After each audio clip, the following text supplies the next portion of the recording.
Habang papalapit ito sa kanya ay nagsimula namang kumalabog ang dibdib niya na parang may malakas na tambol ang nasa loob nito.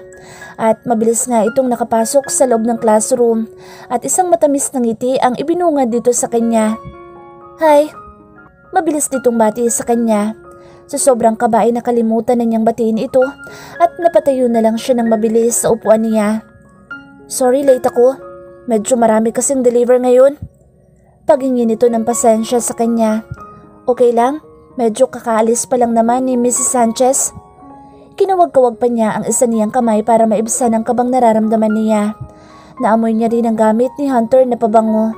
Hindi man siguro ito mamahalin pero nanunuot pa rin sa ilong niya ang kahali-hali ng amoy nito na nagpadagdag sa kagwapuhan nito sa tanghaling tapat.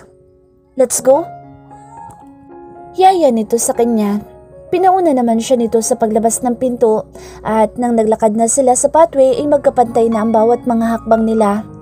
Tinanong siya nito kung saan niya gustong kumain at dala naman daw niya ang motor nitong ginagamit sa pagpasok kaya makakalabas sila ng campus kung sakali. Pero tumanggi siya at sinabi niyang sa isang kainan na lang sila kumain malapit sa campus para hindi na sila lumayo. At tumanto nga sila sa isang sizzling place na kainan malapit lang sa campus nila. Tumawid lang sila halos paglabas ng gate at nakarating na sila. Air-conditioned naman ang lugar at mukhang maganda sa loob dahil sa design pa lang sa labas ay bongga na. Nauna ng bahagya sa paglalakad si Hunter at inalayan nito ang pinto habang nakabukas hanggang sa nakapasok na sila ng tuluyan sa loob. Nabungaran agad niya ang kaibigan niyang si Catherine na nakaupo malapit sa cashier at nagkagulatan pa sila ng tingin nang magtama ang mga mata nila kasama ang iba pa niyang mga kaibigan. Lagot, bakit ba dito pa niya nayaya si Hunter? Malamang na dito rin kumakain ng mga alaskador niyang mga kaibigan at na-timing pa na nahuli silang dalawa ni Hunter na magkasama. Oh Nicole, kaya pala hindi ka sumama sa amin kasi may kasama kang kakain ng lunch ngayon?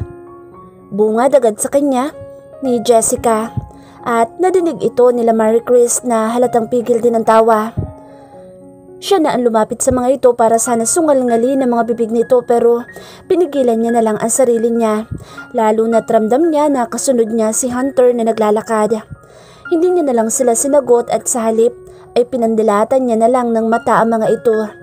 Inakmaan niya pa silang babalibangin ng isang maliit na vase na nasa mesa. Napahinto na lang siya nang marinig niya ang tanong ni Hunter. Dito na lang tayo mauupo? Tanong sa kanya ni Hunter. Wala naman siyang balak na mag-inarte pa ng mga oras na iyon dahil gutom na din siya at ito na ang napili nilang pwesto. Pasimple na lang siyang tumango at sinundan na lang niya ito ng tingin nang tunguhin na nito ang pwesto ng mga ulam na pagpipilian. Sakto namang lumapit sa kanya mga kaibigan niyang halatang tapos ng kumain at nakapag-retouch na din ng mga mukha ang mga ito. Ke pupula ng mga labi. Baka naman may ichitismis ka sa amin mamaya, Nicole? Habol na tanong ni Kat sa kanya. Pinukulan niya lang siya ng tingin at pagdakay nagtawanan naman ang mga ito. Oo na, sige na, bumalik na kayo ng classroom at abala kayo sa pagkain ko. Pagtataboy niya sa mga ito. Abala raw sa pagkain? Makaka mo, abala sa date niyong dalawa ni Hunter. Si May naman ang nambus ka sa kanya. Cute talaga. Nang mapansin nilang papalapit na si Hunter dala ang isang tray na puno ng pagkain, ay nagpaalam na ang mga bruhan niyang kaibigan. O paano? Mauna na kami, Nicole. Hunter? Paalam ni Kat sabay kindat pa sa kanya. Tinangon lang ni Hunter si Kat, maging ang iba niyang kaibigan at isa-isa nitong ibinaba sa mesa ang laman ng tray at nagsimula na silang kumain. Nabusog talaga siya sa mga in-order ni Hunter at hindi na siya nakatiis ay nagyaya na siyang lumabas sa kainan pagkatapos nitong bayaran ang kinain nila para matagtag ang tiyan nila. Nicole, tawag ni Hunter sa kanya habang naglalakad silang pabalik ng campus. Bakit? Tanong niya. Totoo ba na si Rico na ang date mo sa acquaintance party next week? Hindi agad siya nakasagot sa tanong ni Hunter dahil inalala pa niya ang huling usapan nila ni Rico tungkol sa acquaintance party next week. Ang sabi nito ay dadiretso na raw ito sa daddy niya para ipagpaalam siya. At kapag ganoon na nangyari ay wala na naman siyang magagawa kung hindi sundin ito. Ayon ba? Parang kunwari ay bigla siyang napaisip. Hindi pa yun sure? Ako na magsasabi kay daddy na tayo ang magkasama sa acquaintance party. Kahit hindi pa niya alam kung papayagan siya ng daddy niya. Hindi naman siya nagkamali nang muli ay masilayan niya ang masiglang ngiti sa guwapong mukha ni Hunter nang marinig nito ang sagot niya sa tanong nito. Hinatid pa siya nito sa mismong tapat ng pinto ng susunod niyang klase at bago ito umalis ay tinanong siya nito muli kung pwede silang magsabay na umuwi. Hindi na siya nagpapasundo sa driver nila at taxi na lang ang gamit niya papasok at papauwi galing sa school. Muli ay pumayag siyang magsabay silang umuwi. Pagpasok niya sa classroom nila ay nabungaran niya ang mga magagaling niyang kaibigan na halatang hinihintay talaga ang pagdating niya. Nicole, so ano nang score niyo ni Mr. Poging delivery boy mo? Excited na tanong ni Kat sa kanya na hindi na siya hinintay na makaupo pa. Anong score ang pinagsasabi mo? Inosente niyang sagot dito na nagpahagalpak ng tawa sa iba niyang mga kaibigan. Oh, come on Nicole. Ano to? Comedy bar lang ang peg natin ngayon ha? Halatang pigil din ang tawa ni Kat nang sagutin niya ito. Alam naman kasi niya na aalaskahin na naman siya ng mga ito kaya nauna na siyang bumanat sa mga kaibigan niya. Well actually, naliligaw na siya sa akin. Pagtatapat niya sa mga ito at sabay-sabay pang mga nag-angat ng tingin sa kanya ang iba niyang mga kaibigan mula sa busy na paggamit ng mga cellphone ng mga ito. And? Biti na tanong ni Marie Chris sa kanya. Anong and? Taka naman niyang tanong dito. Ay, ano ka ba Nico? Are you born yesterday? Siyempre sa una pa lang na nagsabi siya na manliligaw siya sa'yo, dapat alam mo na ang score niya. Para namang wala ka pang nabasted ng mga manliligaw dyan sa tabi-tabi. Ikaw talaga? Tudyo nito sa kanya, sabay ismid sa kanya pagkatapos. Bakit nga ba hindi siya nag-aalinlangan na sumama kay Hunter sa tuwing yayayaan siya nito? Samantalang ang iba nanligaw sa kanya, palapit pa lang sa kanya para magpaalam ay hindi agad ang sagot niya. Is this because of love? Pagmamahal na nga ba ang nararamdaman niya kay Hunter? But she's just 17 years old and actually turning 18. Was it possible that what you felt about Hunter every time they were together is the magical love na tinatawag? Hey Nicole, do you really have feelings for him? Bakit hindi ka na makasagot dyan? Untag sa kanya ni Kat na nagpagising muli sa kanyang isipan. I guess we already know the answer guys. Kung sa ibang gayan, naku, kanina pa nagkakandailing sa pagsagot si Nicole. I bet, but look at her, undeniable and blushing. Sabay pang nagtawanan ng mga ito sa harapan niya. Pero hindi naman siya na-offend sa mga sinasabi ng mga ito dahil kabisado na niya ang likaw ng bituka at mga bibig ng mga kaibigan niya. Mabait naman si Hunter. Matalino pa. Saad niya sa mga ito. Meron ba kaming sinabi na hindi? Sa'yo lang kami nag-aalala, Nicole. Bigla ay sumeryoso ang boses ni Kat. Alam mo naman ang daddy mo, hindi ba? He said different words which are disgusting in the part of Hunter. And that is because ayaw niyang lumalapit ang katulad ni Hunter sa'yo. Naalala niya bigla kung paano ang mga kasamahan ni Rico ay inutusan ng daddy niya para takutin si Hunter nang malaman nitong nakikipagkaibigan nito sa kanya. Bigla ang pag-usbong ng takot at gaba kay Nicole nang maisip niya na posibleng mangyari muli kay Hunter ang ganoong bagay kung sakaling sagutin niya ito. Kung mahal mo naman talaga siya at may feelings kayo sa isa't isa, why not, diba? Ipagtatanggol ka naman ni Hunter sa daddy mo, tiyak. Saad ni Marie Chris. Alam naman niyang pinapalis lang ng mga kaibigan niya ang kaba at lungkot na biglang sumilay sa kanyang puso ng mga oras na iyon. Oo nga, at the same time, nandito lang kami. We'll help you. Don't you worry. Paninigurado ni Kat sa kanya. Ngayon niya naisip kung gaano siya kaswerte at sila ang naging mga kaibigan niya from the start na nag-aral siya ng high school hanggang college. Ang mga ito na ang mga nakasama niya simulat sa pool. Kahit naman palagi silang nag-aasaran pero sa huli, they treated each other just like sisters. At mahal niya ang mga ito. Sobra. Sa huli, Pinayuhan na lang siya ng mga ito na sabihin agad sa daddy niya ang panliligaw sa kanya ni Hunter para maging legal ang relasyon nila at wala siyang itatago kay Hunter. Katulad ng sinabi ni Rico ay nagpunta nga ito sa kanilang bahay para magpaalam at sabihin siya ang magiging date nito mamaya sa party. Daddy, ayoko! Maktul niya sa ama nang sabihin nitong pinayagan nito si Rico na sunduin siya nito mamaya at sabay na silang pumunta sa university para sa party. Huwag nang makulit, Nicole. Nakakahiya sa papa ni Rico kapag nalaman nitong hindi ko pinayagan ang anak niya sa simpleng favor na hiningi nito sa atin. Paliwanag ng daddy niya na ikinalungkot niya. Okay, lumabas din ang totoo. The mere reason kung bakit pumayag ito agad sa gusto ni Rico ay dahil sa papa nito na malaki ang utang na loob ng daddy niya. Ano pa nga bang magagawa niya kung hindi pikit matang sumunod na naman sa gusto ng daddy niya dahil wala naman siyang choice in the first place. Napabuntong hininga na lang siya at tinalikuran niya ang kausap na ama.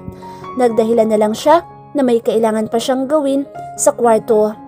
At kita niya ang malungkot na mukha nito na para bang ramdam nito ang damdaming umiiral sa kanya ng mga oras na iyon. Padabog niyang ibinagsak ang katawan sa malaki niyang kama. Kulang na lang ay tumalbog siya sa lakas ng impact. Pagdaka ay dinampot niya ang isang teddy bear na pink na palagi niyang niyayakap bago matulog at mahigpit itong hinagkan. Paano na? Ano nang sasabihin ko kay Hunter nito? Problemado talaga siya at hindi niya alam kung paano niya ipaliliwanag dito na si Rico ang kasabay niyang pupunta sa party mamaya.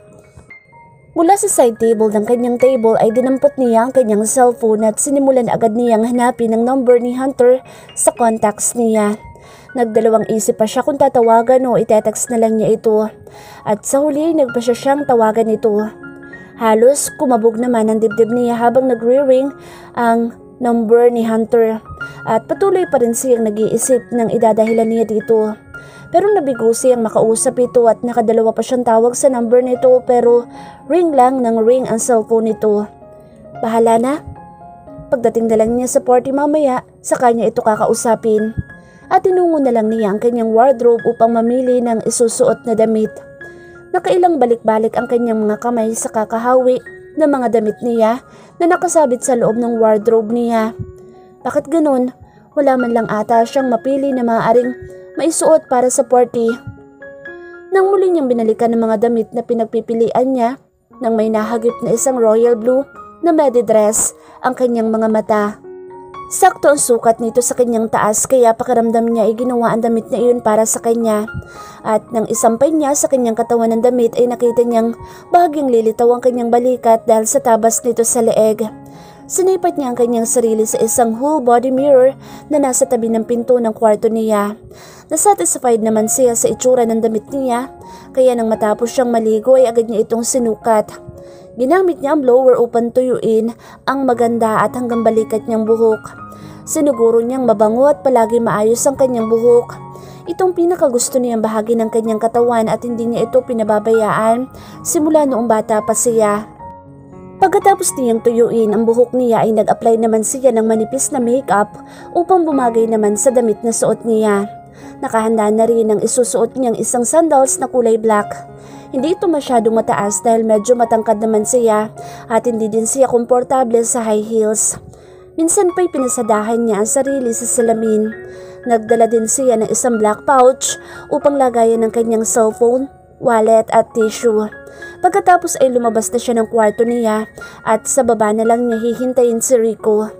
Pagkababa niya ng hagdan ay naisipan niyang magpaalam din sa daddy niya. Baka medyo gabihin siya ng uwi para lang alam nito. Tinungo niya ang kusina at nagbaka sakali siyang nagtitimpla ito ng kape at palagi kasi itong nagkakape bago matulog. Pero wala naman ito sa kusina. Wala din ito sa sala at ang pinakahuli niyang pinuntahan ay ang study room nito. Malamang ay may ginagawa itong importante.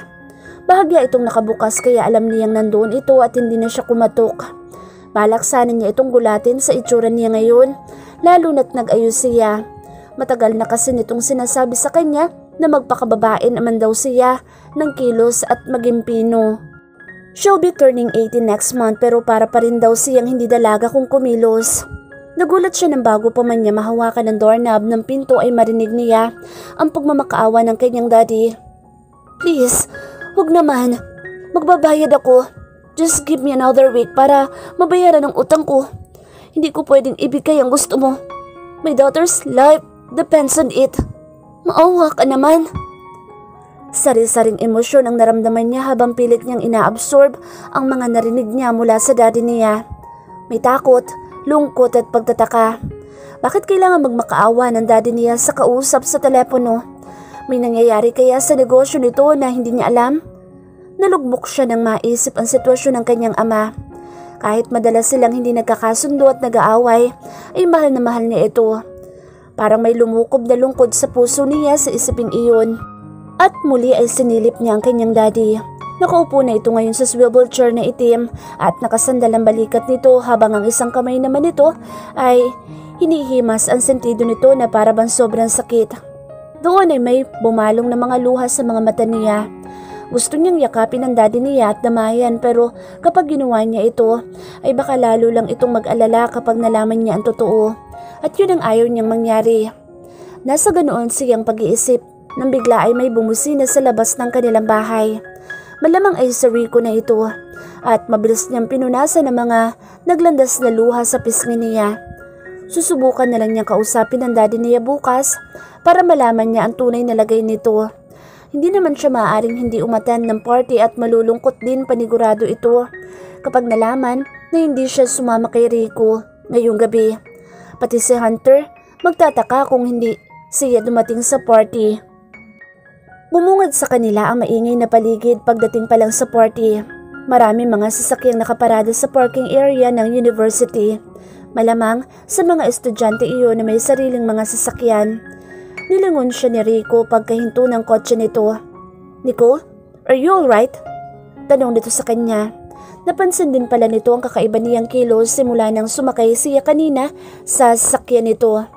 Ang totoo ay hindi pa rin mawala sa isip niya ang nabungaran niyang itsura ng kanyang daddy sa study room nito kanina. Maging ang mga sinabi nito sa kausap sa telepono ay tanda pa niya. Hindi tuloy niya alam kung mag-enjoy pa ba siya o papaano sa party. Basta ang alam niya ay dapat siyang umuwi agad at hindi na niya balak magpagabi para makausap niya ang kanyang daddy. Oo naman, tara na. Hiyaya niya dito. Habang naglalakad sila sa pathway papunta sa venue ng party ay bigla niyang naisip si Hunter. At mula sa pouch na dala niya ay sinilip niya ang cellphone para tingnan kung may text o tumawag. At doon niya nabasa ang isang text ni Hunter. Nasaan ka na, Nicole? Nandito na ako sa school. At nagpaalam siya kay Rico na susunod na lang siya sa party at hihintayin niya lang si Kathleen para sabay na silang pumasok sa loob. And while waiting at the entrance, nakita niya ang paglapit sa kanila ni Hunter. Madilim ang aura nito.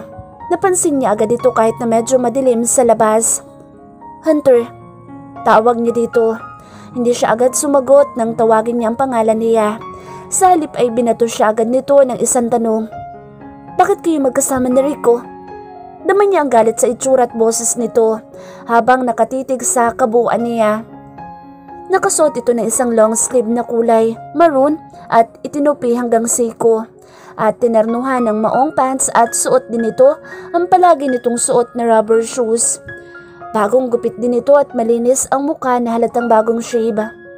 Gosh, bakit ba ang pogi nitong taong ito? Naamoy din niya ang pabangong ginamit nito na palagi nitong ginagamit. It makes her insane to the point that she forgot everything, even his father's image a while ago. Ano kasi? Hindi agad siya nakasagot, kaya lalo lang niyang nakitang kumunot ang noo nito. May naisip siyang paraan para maipaliwanag niya dito ang totoong dahilan kung bakit magkasama silang dumating ni Rico. Alam naman niyang mabait si Hunter kaya maiintindihan siya nito tiyak at sa kanyang dahilan. At hindi naman siya nagkamali nang unti-unti nagliwanag ang mukha nito. Okay, pero ako maghahatid sa iyo mamaya pa uwi. Maotoridad nitong saad sa kanya.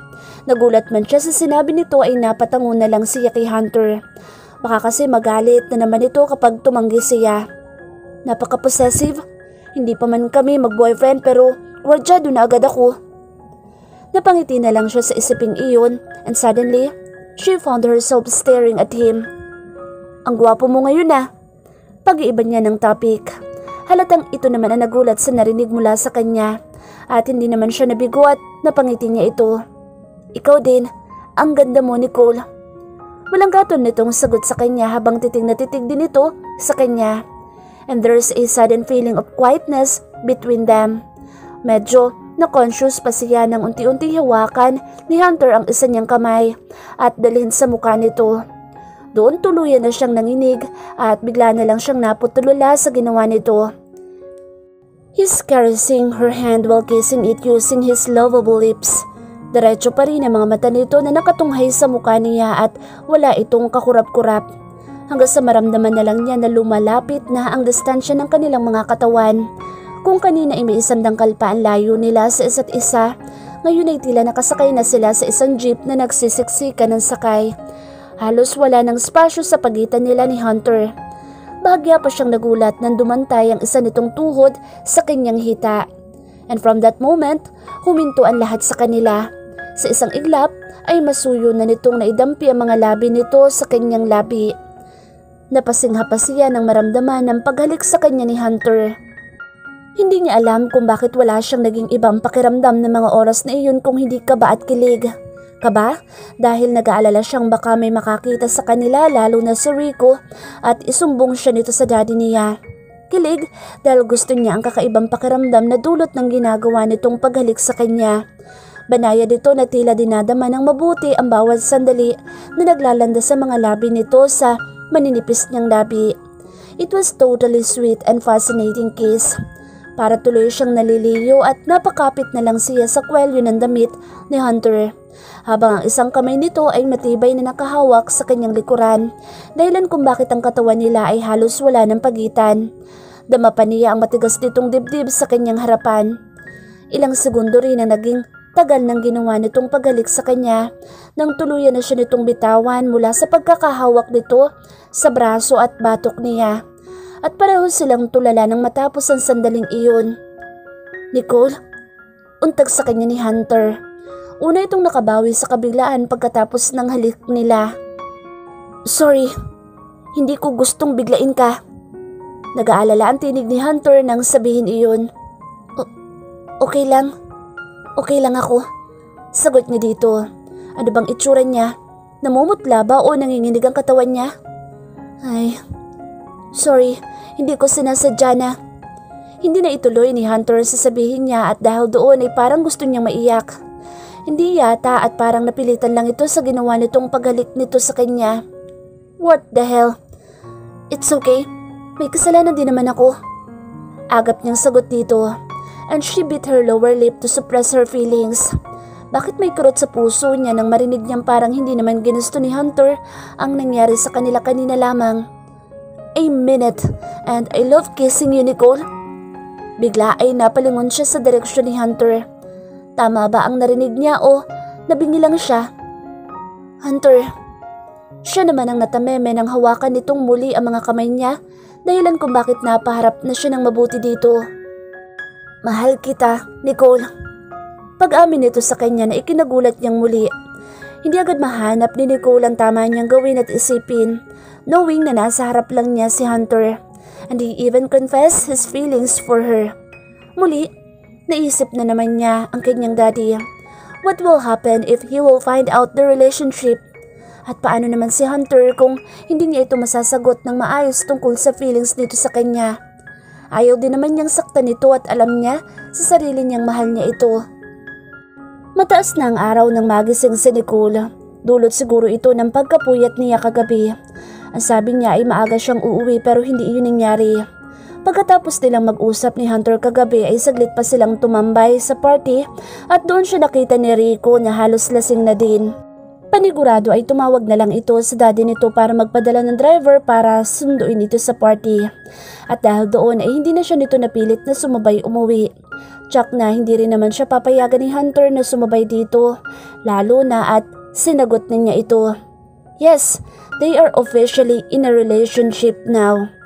Bigla tuloy siyang napangiti nang maalala niya kung paano ang ginawang pagsigaw at pagyakap sa kanya ni Hunter nang sabihin niyang sinasagot niya ito. Napatawa na lang din siya sa huli ay ginawaran siya nito ng isang masuyong halik sa noo bago pumasok sa function hall ng university kung saan ginanap ang party nila kagabi. Akma siyang hahakbang paalis ng kama na bigla ay sumagi sa isip niya ang problemang kinaharap ng daddy niya. Alam niyang may mali at hindi magandang nangyayari sa negosyo nila at hindi ito gustong sabihin sa kanya ng daddy niya. Kaya siya na lang ang kusang lalapit at magtatanong dito kung ano talaga ang problema at baka may maitulong siya dito. Ayaw niyang nakikitang nalulungkot at nahihirapan ang daddy niya, lalo na't wala na siyang mommy. Pagkapanganak pa lang sa kanya ay namatay na ang mommy niya dahil sa cardiac arrest. Ito ang nangyari pagkatapos ng operasyong pinagdaanan nito para lang maipanganak siya ng maayos. May sakit ito sa puso at hindi nito kinaya ang pagbubuntis at pagluluwal sa kanya kaya namatay ito. Ganun pa man, hindi nagkulang ang daddy niya sa pagpaparamdam ng pagmamahal sa kanya. They seems to be friends, to the point na parang kapatid din ang tingin nila sa isa't isa. Lahat ng mga ginagawa niya at gustong gawin palagi, siyang nagpapaalam dito. Dahil alam niya kung gaano ito ka-protective sa kanya. Kaya ganoon na lang ang lungkot niya nang maglihim siya tungkol sa pagiging magkaibigan nila ni Hunter at ngayon nga ay ang pagiging boyfriend nila. Ayaw niyang maglihim dito pero Chuck na hindi ito papayag sa gusto nilang mangyari ni Hunter. That made her feel like she's keeping a secret that eventually explodes into their own faces one of these days. Mabilis siyang kumilos papunta ng banyo. Pagkatapos niyang maligoy, hindi niya nakakalimutang i-blower ang maganda niyang buhok para mapatuyo niya ito ng maayos. Hindi siya komportable na lumalabas ng bahay na hindi mabango at maayos ang kanyang buhok. Agad niyang tinungo ang study room ng kanyang daddy para hanapin ito. Pero hindi niya ito nadatnan doon. At laking gulat niya nang makita itong naghahanda ng kanilang umagahan sa kanilang kusina. Nasaan sila man ng Mercy? Bakit ang daddy niya ang siya nagluluto ng pagkain nila? Dad, tawag niya dito at mabilis naman itong lumingon pagkarinig sa tawag niya.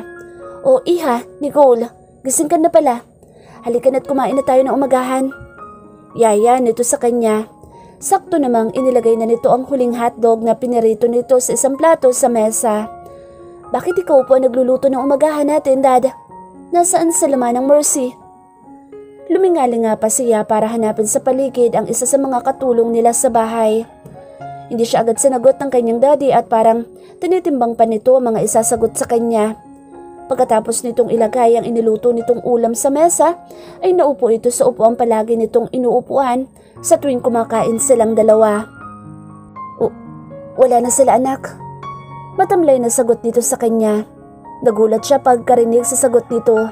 Parang kinabahan siya sa maaaring susunod na sasabihin nito. Bakit po daddy? Saan sila nagpunta? Nagbakasyon ba? Umiling ito. Pagdaka ay nahihilamos nito ang dalawang kamay nito sa muka papunta sa batok. Umalis na sila dahil hindi ko na sila kayang bayaran. Parang unti-unti nabubuo ang hinala niya sa totoong problema ng kanilang pamilya. Dad, anong ibig niyo pong sabihin?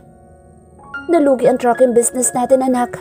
Yung mga truck na hindi ko nababayaran dahil hindi nakakabiyahe ay tuluyan ang kinuha ng financing. Malungkot itong paliwanag sa kanya. Paanong hindi nakabiyahe, Dad? Hindi ba't dire-diretso naman ang business transaction niyo sa Manila? Yun ang pagkakaalam niya at nagulat talaga siya nang sabihin nito na nalusaw na ang negosyo na naipundar nito kasama ang mommy niya noong nagsisimula pa lang ang mga ito bilang mag-asawa. Nagkaproblema sa customs ang mga produkto na biniyahe namin. Yung iba natin mga truck ay naka-impound.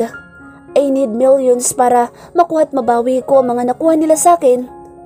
Baka naman meron pa tayo magagawa, Dad. Yung mga lupa natin sa Batangas, baka pwedeng ibenta yun para mabawi natin yung mga truck at mabayaran natin yung mga utang natin. Hindi ganoon kadali anak na ibenta ang mga lupa natin doon.